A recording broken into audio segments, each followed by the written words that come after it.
Well, we're getting ready to make our entry to the Echidna Chasm on the first morning over here in the Bungles. Beautiful morning it is too. After leaving the car, we make our way in two groups to the chasm.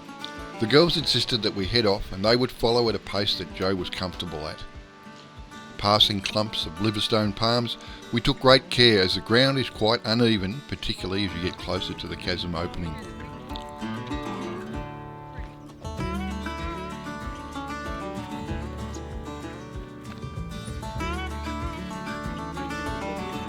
For those that don't know, these fascinating layers of rock are in fact layer upon layer of sand and sediment that was deposited here millions of years ago by a large river system.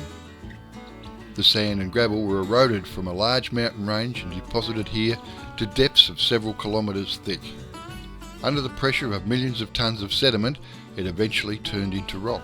On the walk, it's dry riverbed, a lot of it's been washed out this year from the floods. Some of the path's still there, but then most of it you've got to walk in the riverbeds.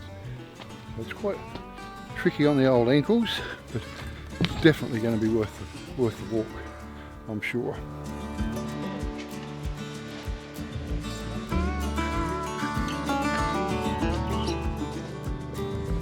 The sandstones of the cliff around you contains iron. When iron is exposed to the elements, it is oxidised, turning the rocks orange, much like the rusting of a car. Look for places where the rock has fallen away from the cliff face, leaving behind a bare white surface, not yet oxidised. Well, that's interesting.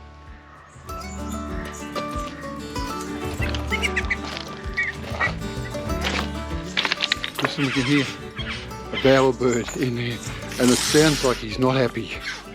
Yeah, he's not a happy camper. He's settled down now, but he was going off his head a minute ago.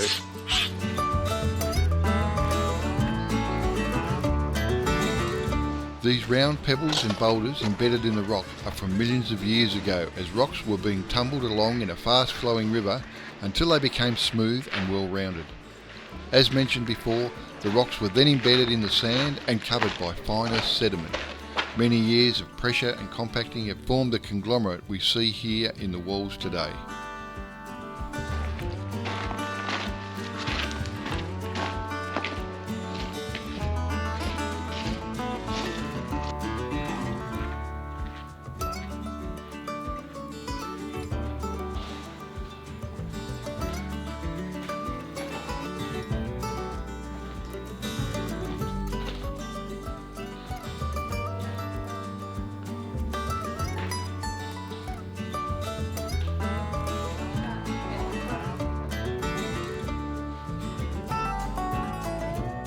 So here you can see one of those white bits where rock has fallen away from the ledge.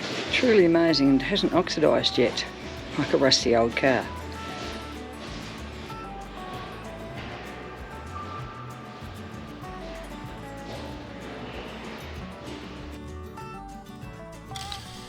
Once in the chasm, waiting for the light to hit the walls, we were treated to a gentleman. Paul, my apologies if I got this wrong, was there with his harmonica, where he performed to an appreciative crowd.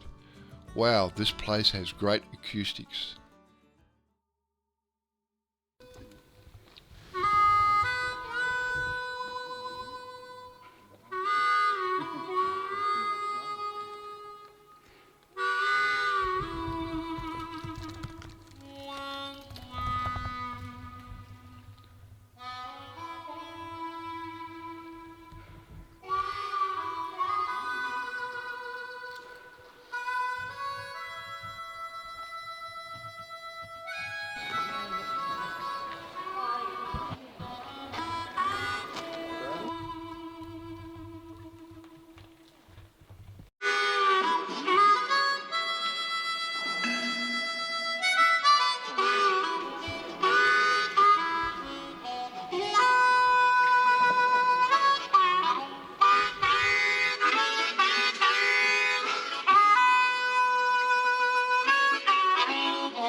Very fitting.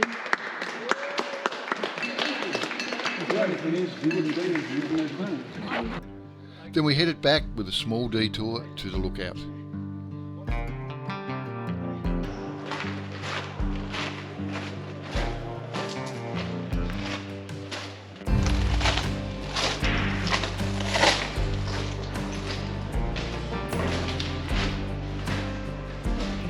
Just a chorus of bird songs at the entrance of Echidna Chasm. It's just amazing. There's that crazy bowerbird again.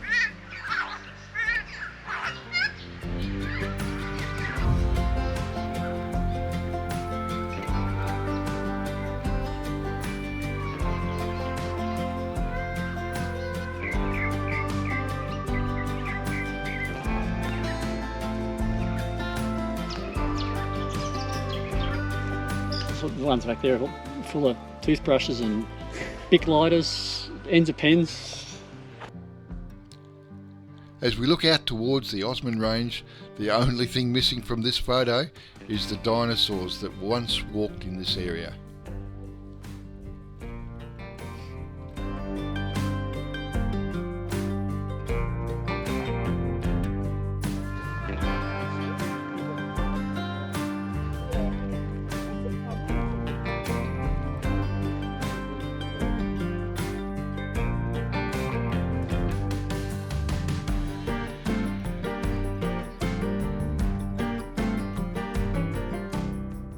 What a perfect camp spot. You can see the hills by a creek bed, which is dry, thankfully. What do you think, John? Yes, Liz, it is a cracker spot. Sitting here watching the sunset over the Bungles, and pretty special spot. Enjoying it. Had a great walk today. I'm looking forward to tomorrow.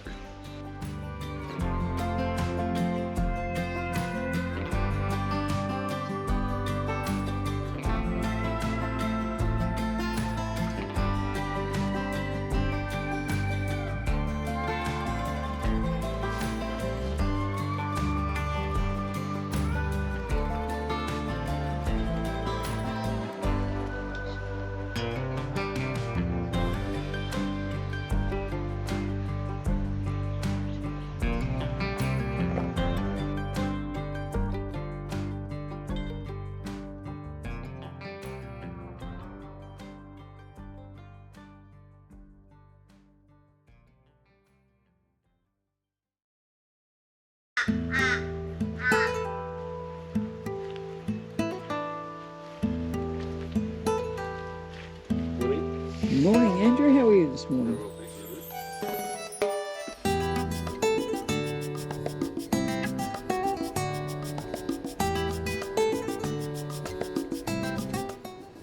The next morning we were up nice and early. You see, the days were starting to warm up and we wanted to head to the southern part of the park. This does involve a fairly substantial walk, so the object was to do it in the cooler part of the day. I'd kept this for our last day, as I can remember when Liz and I saw this for the very first time in 2019, and the oh my god experience it was. So we wanted the same for the rest of the crew, and I think we got it based on the radio chatter when we arrived at the car park.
There's a water hole. This is very similar to the cathedral. You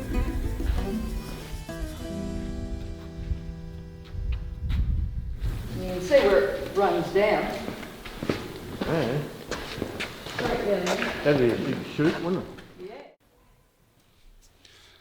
The walk starts with the domes. These distinctive beehive shaped towers are made up of sandstone and conglomerates, that is, rocks compressed mainly of pebbles and boulders and cemented together by finer material. These sedimentary formations were deposited into the Red Basin some 350 to 375 million years ago, when active faults were altering the landscape. The beehive-looking things have a distinct orange and black ringed pattern running down their surface. This is not only caused by the conglomerate nature of their makeup, but from water being trapped in the denser layers, allowing algae to grow and form the darker colorations.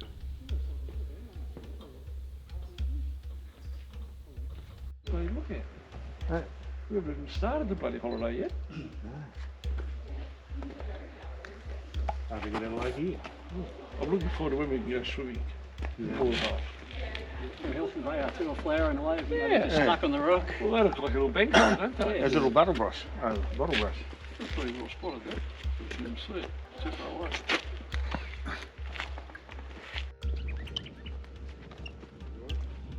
Then we take a spur track to the Cathedral Gorge. You can literally spend hours here just soaking up the atmosphere.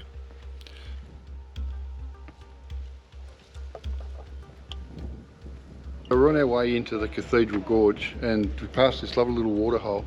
There's actually some fish still surviving. They're sucking the last of the oxygen out of that pond, and eventually I guess it'll just dry up and they'll just disappear into the sand.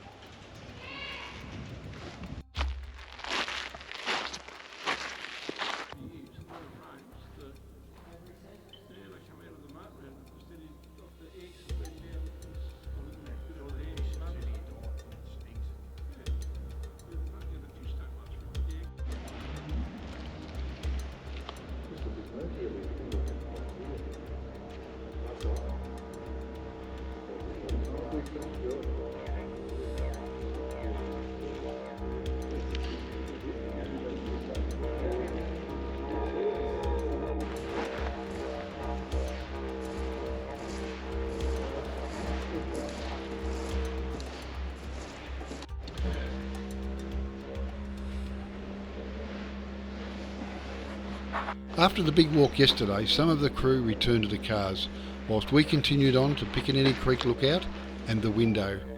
What a magical day was had by all.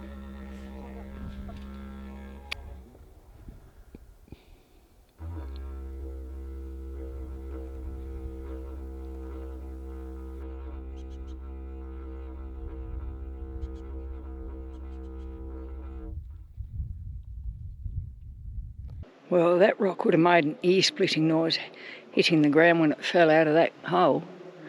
That's a huge lump of rock.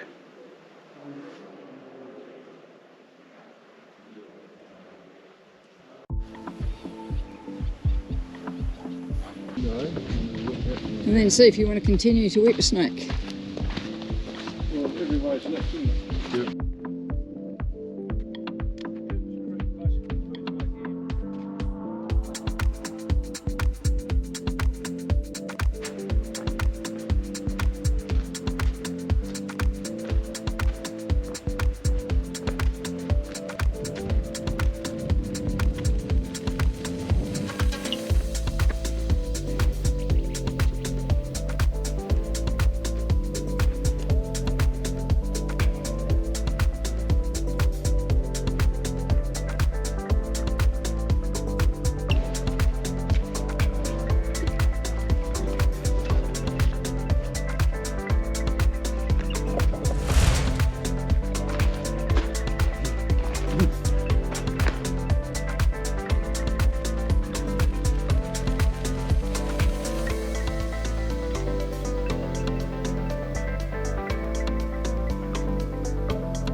Andrew shared some words of When all else wisdom. fails, go down in your bum.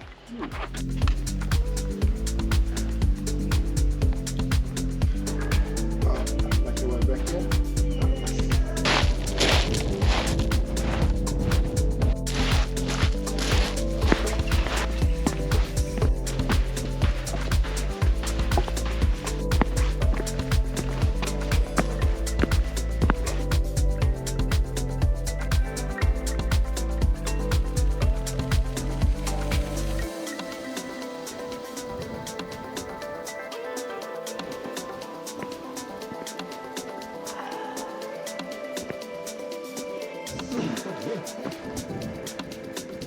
Doing pigeons a bit.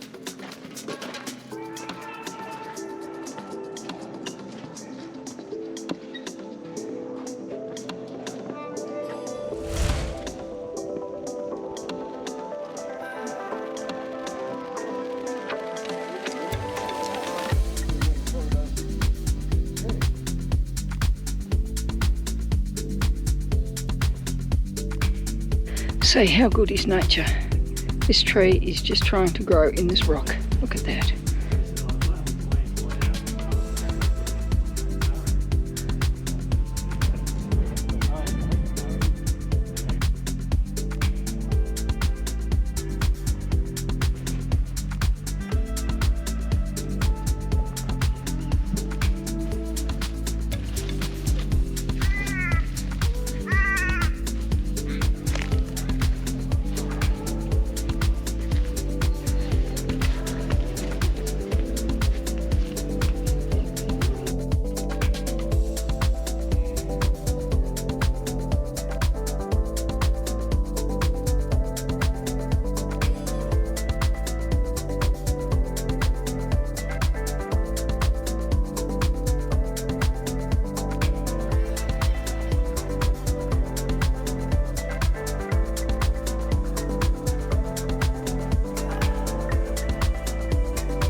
Well, it was move on day, and knowing the condition of the track, it was important to make sure everything was securely fastened. A double check of all the deck catches, and we were on our way.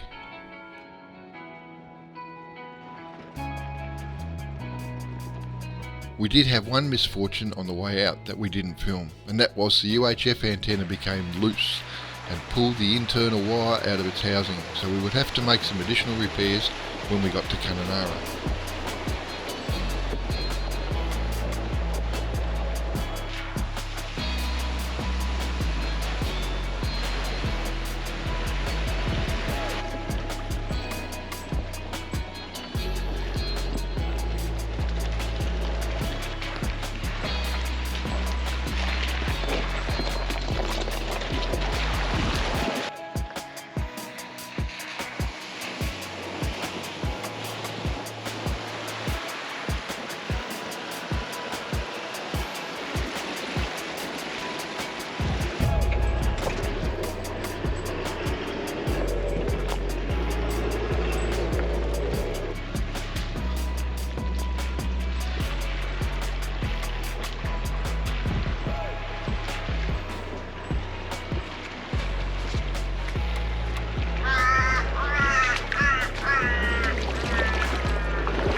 Don't you hate it when this happens?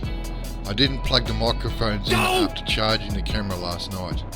The gist of it is I'm complimenting Liz on the magnificent dinner that she cooked last night and how much I appreciate her. Well, actually we were just debriefing from the last few days. As you all know, we normally travel alone, so we were making comment on how our new travelling companions were helping us to adjust to travelling with others and how much we were enjoying the dynamics of the group. At any rate, a quick stop at the Doon Doon Roadhouse for lunch, and then it's not long and we make our way into Kununara and the Hidden Valley Caravan Park, where we needed to restock and do some much needed washing and fix those maintenance items like the windscreen and the radio.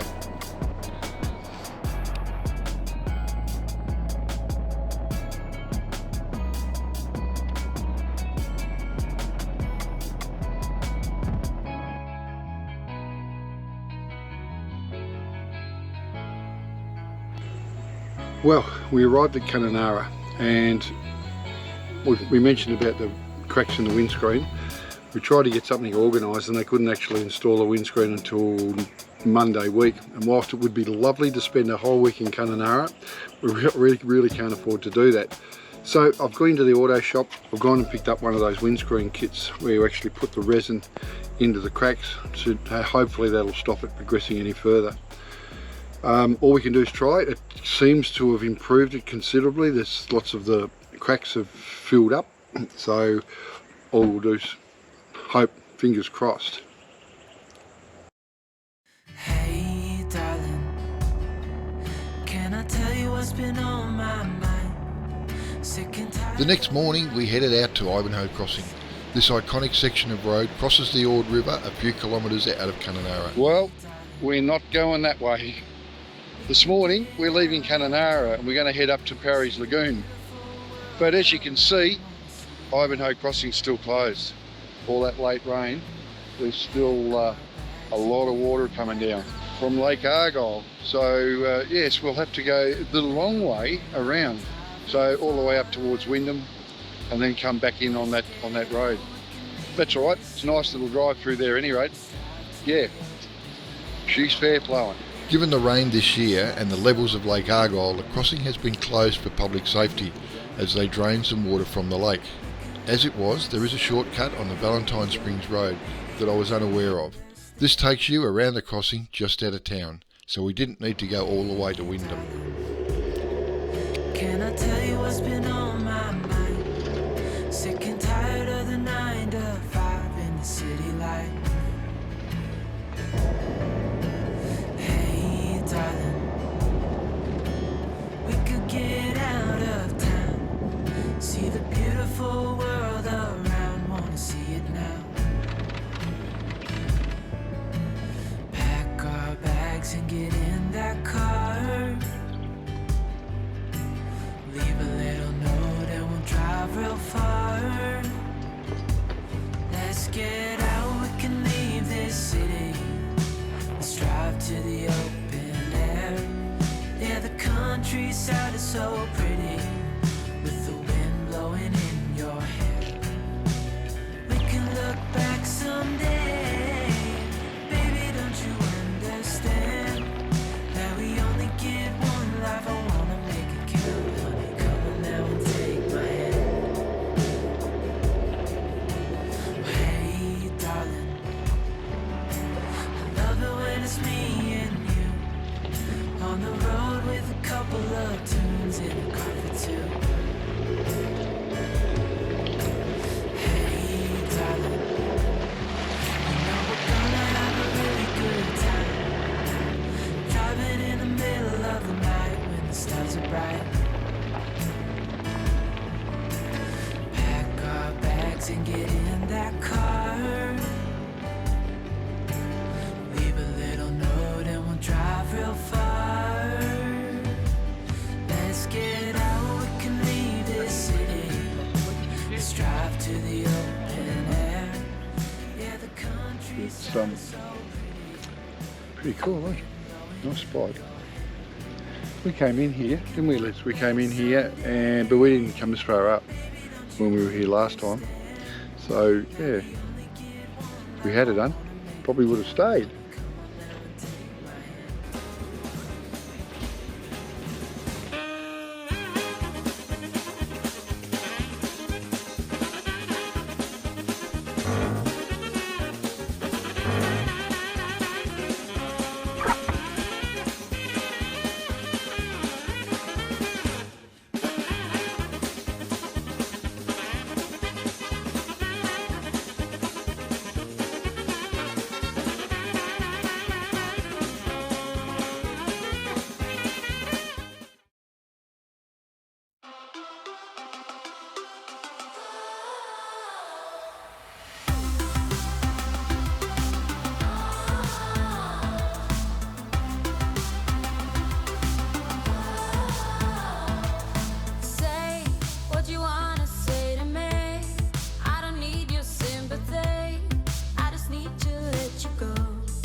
when I see you there with what's your name, and the memories come back to me. I just turn my back and put them all away.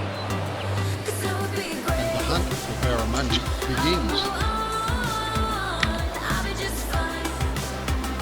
I'll let go. So my broken heart is beating. So tonight I will believe it. And I got this crazy feeling that someday I'll be okay. Wait, no, please don't go away. It's what you said to me. Well, tonight we're actually going to cook dinner for the team. Now, we're not sure whether we've done this or not on video, but it's a sweet and sour pork. But we're doing it for 8 and we're going to do it in the camp oven. So if it's not, it won't be just us that will be disappointed if it's not right. There'll be 3 other couples. So yeah, we've got to make sure we get it right. All right, we'll go through the process. There's a bit of chopping up and a bit of prep to do before we start cranking into the camp oven. So let's get to it, Liz.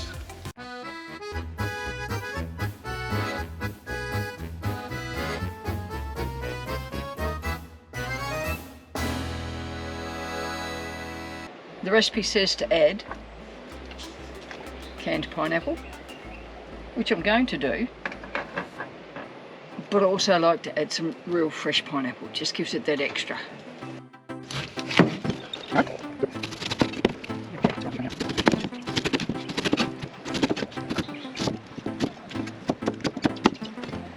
So while Liz chops up that bit of pineapple, we actually camped at a place we think is called Buttons Crossing. Now we left Kununara this morning, couldn't go across Ivanhoe Crossing because that was closed, as you saw. And then we came up the highway. There's a road that comes in, and here we are. We pulled up quite early. It's stinking hot. It was probably about 33, 34 degrees today, not a lot of wind. We're loving it, but it is pretty hot, but it's a pretty specky place.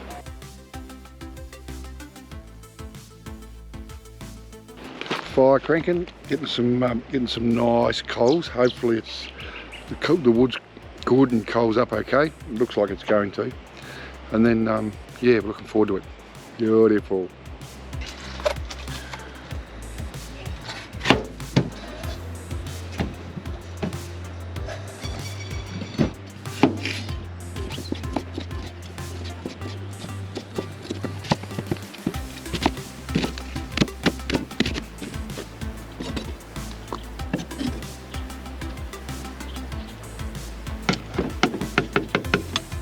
That's not grey box, it's corn flour. Easier to transport in containers like that. Then we have half a cup of soy sauce.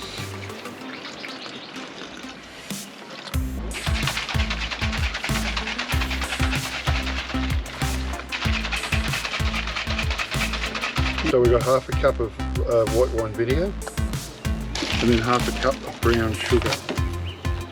Now I'm actually doing the measurements. Some people would just tip stuff in it, but it's pretty important that it gets nice and glossy at the end. And if we muck this up, it won't do that. So that's why I'm using the measurer. And we need some pineapple juice just to finish it off. And then we need some garlic and some ginger. So garlic is about 3 centimetres of ginger you've got to use.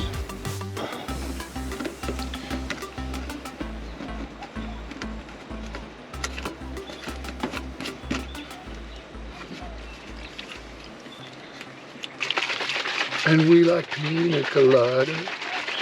No, we don't. So we give it a good shake to mix all those lovely ingredients together. I'm cutting the pork up into little serves. What you actually want is bite-sized pieces. Here we are, sitting on the banks of the Ord River as the day gently unwinds into dusk. The sun sets lower, casting long shadows and a serene glow across the river, and we feel an overwhelming sense of gratitude. The expanse of Western Australian sky bursts into a tapestry of orange, pinks and purples, a sunset so vibrant it feels as though the heavens themselves are celebrating the day's end. It's a reminder that in these simple, breathtaking moments, surrounded by the beauty of nature and the warmth of friends, life finds its richest meaning.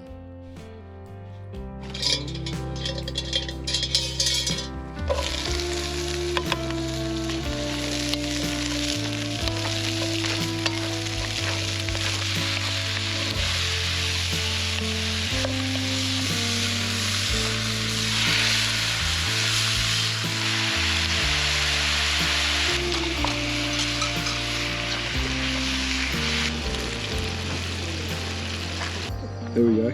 We're on. I don't want about half of what everyone takes. I'll be honest. That's not half, but it'll do. Okay, I've got the last one. How's that? That's better. Thank you. There's plenty more. Right.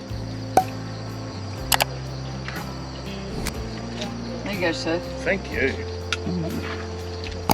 So one scoop for you then. We can always come back and have some more. Well, we've fed the multitudes. Now we need to see, make sure that it's all right, I guess.